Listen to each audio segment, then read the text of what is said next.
بسم اللہ الرحمن الرحیم۔ السلام علیکم۔ میں ہوں آپ کا بھائی عباس ہمدانی۔ آپ دیکھ رہے ہیں جعفریات ٹی وی۔ آج کا ہمارا ٹاپک ہے واقعات شام غریباں کے متعلق تحقیق ثانی۔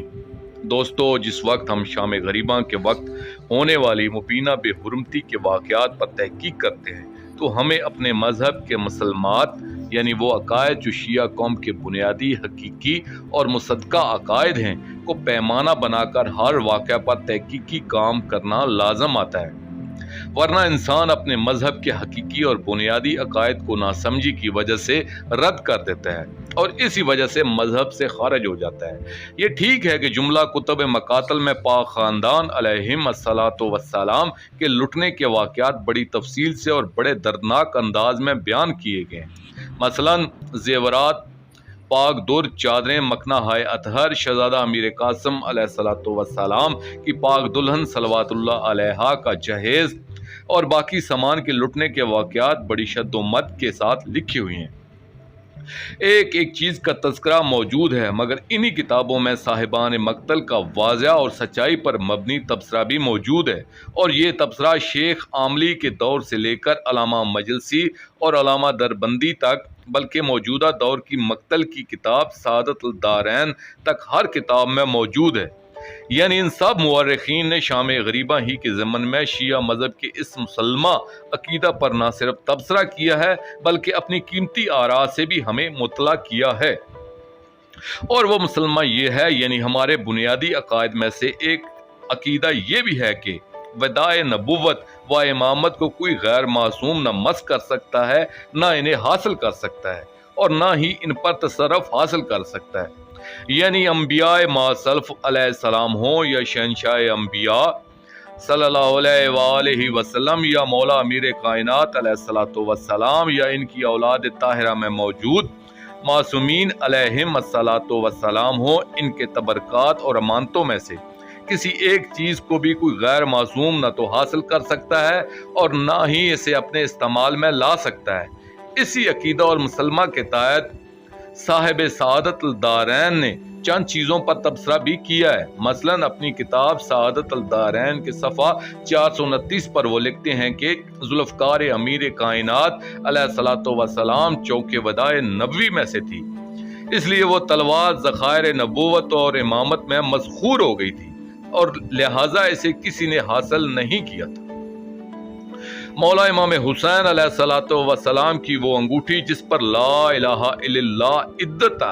لقا اللہ لکھا ہوا تھا، وہ بھی وداع نبوت و امامت میں سے تھی، اس لیے کسی ظالم ازلی کا اسے آ کر لوٹ لینا اور اپنے ساتھ لے جانا ناممکن ہے۔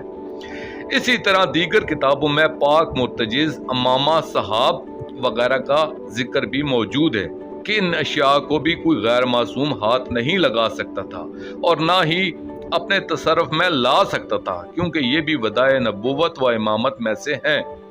لہذا یہاں صاحبان مقاتل کے اپنے ہی متفقہ علیہ قول سے یہ ثابت ہوتا ہے کہ جو اشیاء وداع نبوت اور باقیات انبیاء و معصومین علیہم السلام میں سے ہوں، انہیں کوئی غیر معصوم مس نہیں کر سکتا، یعنی چھو نہیں سکتا، حاصل نہیں کر سکتا اور استعمال میں نہیں لا سکتا۔ یہ امور ناممکنات میں سے ہیں، کیونکہ جو شخص یہ کہے کہ کسی ظالم نے ذوالفقار کو قبضے میں کر لیا یا اسے ہاتھ لگایا تھا تو وہ شیعہ ہی تصور نہیں ہوتا، یا جو شخص یہ کہے کہ امام مظلوم علیہ الصلوۃ والسلام کے ذوالجناح پاک کو کسی غیر معصوم نے استعمال کیا یا اسے اپنے تصرف میں لانے کے لیے ہاتھ لگایا تھا تو وہ شیعہ ہی تصور نہیں ہو سکتا۔ یا جو شخص یہ دعویٰ کرے کہ شہنشاہ انبیاء صلی اللہ علیہ وآلہ وسلم کے امامہ صحاب کو یا ان کے لباس اطہر کو یا ان کی ناقہ غضبہ کو یا ان کی سواری کے دراز گوچ یا فور کو آپ کی رحلت کے بعد کوئی غیر معصوم شخص اپنے تصرف یا استعمال میں لایا تھا، تو جملہ علماء اعظام اور مورخین کا متفقہ فیصلہ ہے کہ ایسا دعویٰ کرنے والا شخص شیعہ تو کیا مسلمان کہلانے کے لائق بھی نہیں ہے، کیونکہ اس نے مسلمات مذہب کے خلاف دعویٰ کیا ہے جو بالکل باطل ہے، بلکہ صاحبان فقہ نے تو یہاں تک فیصلہ صادر کیا ہے کہ مسلمات مذہب کے خلاف بات کرنے والا یا ان کا انکار کرنے والا کفر و شرک کا مرتکب ہوتا ہے۔ اب صاحبان عقل و سلیم کی خدمت میں میری اپیل ہے، انہیں دعوت غور و فکر ہے کہ وہ ان تمام باتوں کو مد نظر رکھتے ہوئے سوچیں، غور کریں اور پھر فیصلہ فرمائیں کہ کیا جتنا تعلق ذوالفقار یہ تلوار کا شہنشاہ انبیاء صلی اللہ علیہ وآلہ وسلم کے ساتھ تھا، کیا ان کی پاک دختران صلوات اللہ علیہن کا ان کے ساتھ اتنا سا تعلق بھی نہیں تھا؟ اور جو شخص یہ کہے کہ شہنشاہ سرور عالمین صلی اللہ علیہ وآلہ وسلم کی پاک بیٹیوں صلوات اللہ علیہن کو کربلا کے میدان میں ظالمین و کفار مشرکین نے ہاتھ لگائے تھے، انہیں نعوذ باللہ تمانچے مارے تھے، یا ان کے جسم ہائے الطاہرہ و عطر سے پاک در اور گوشوارے یا زیورات نوچ لیے تھے اور گوش ہائے عطر کو دریدہ کر دیا تھا تمانچوں سے، یا ان کے رخساروں کو زخمی کر دیا تھا، ایسے بیہودہ باتیں کہنے والا شخص کیا پکا شیعہ ہے؟ اور یہ کیسا عقیدہ ہے؟ یہ ایسی باتیں کہنے والے کے متعلق جو شخص اچھے خیالات رکھتا ہو، اس کا اپنا نظریہ یا عقیدہ کیسا ہے؟ اس کا فیصلہ میں اپنے دانائے زمانہ سامعین پر ہی چھوڑ کر اپنی بات کو کچھ آگے بڑھانے کی کوشش کرتا ہوں کہ ایک طرف تو ہمیں عقائد میں یہ تعلیم دی جاتی ہے کہ جملہ پاک ذوات متعالیات علیہم الصلاۃ والسلام سے منسوب اور مخصوص جملہ اشیاء کو کوئی غیر معصوم اپنے تصرف میں نہیں لا سکتا۔ دوسری طرف جب شام غریباں کے واقعات بیان کیے جاتے ہیں تو پھر سابقہ تمام تعلیمات اور عقائد و مسلمات مذہب کو بالائے طاق رکھ دیا جاتا ہے۔ کیا یہ ظلم نہیں ہے؟ یہ بھی ایک حقیقت ہے جس سے کوئی بھی صاحب شعور آدمی انکار نہیں کر سکتا کہ پاک خاندان طاہر علیہم الصلاۃ والسلام کا ہر فرد حضور اکرم صلی اللہ علیہ وآلہ وسلم کی ایک امانت تھا، اور اس دعوے کی محکم ترین دلیل بھی مقاتل کی کتب میں ہی موجود ہے کہ معظمہ کونین پاک سیدہ شریکت الحسین بی بی صلوات اللہ علیہا جب بھی اپنے بیمار کربلا بیٹے مولا امام سجاد علیہ الصلوۃ والسلام کو آواز دے کر بلانا چاہتی تھیں تو انداز تخاطب یہ ہوتا تھا، یا بقیت آل محمد، یا بقیت اللہ، یا ودیت جدی، یا ودیت اللہ۔ اس بات کا دوسرا ثبوت یہ ہے کہ کتب ادعیہ میں جو مروجہ اور منقولہ زیارات درج ہیں، ان میں تو بکثرت ایسے الفاظ استعمال ہوتے ہیں۔ جس وقت قافلہ تسلیم و رضا کربلا معلی سے کوفہ جانے کے لیے روانگی کے وقت گنج شہداء یا مقتل گاہ سے گزرا تو اس وقت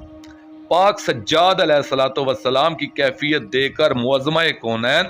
پاک سیدہ شریکت الحسین بی بی صلوات اللہ علیہا نے انہیں ان الفاظ میں تسلی دی تھی،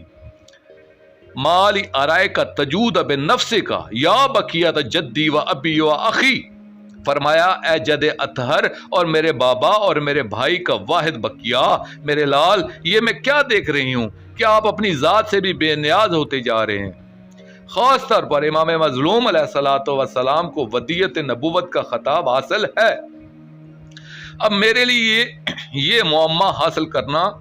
کرنا بہت مشکل ہے کہ نبی اور امام کی ودیت و امانت کو تو کوئی مس نہیں کر سکتا،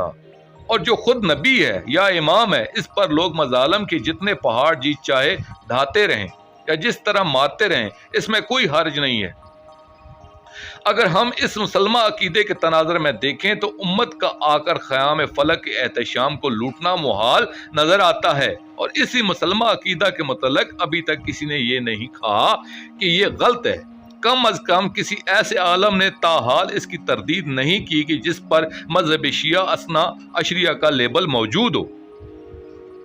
لوٹ کا مال، یہ بھی بیان کیا گیا ہے کہ ظالمین تمام مال و اسباب لوٹ کر پاک سجاد علیہ الصلوۃ والسلام کے خیمہ کے سامنے جا بیٹھے اور پھر وہاں بیٹھ کر تبرکات آل محمد علیہم الصلوۃ والسلام آپس میں بانٹتے رہے اور آپس میں اس مال کی تقسیم پر لڑتے بھی رہے،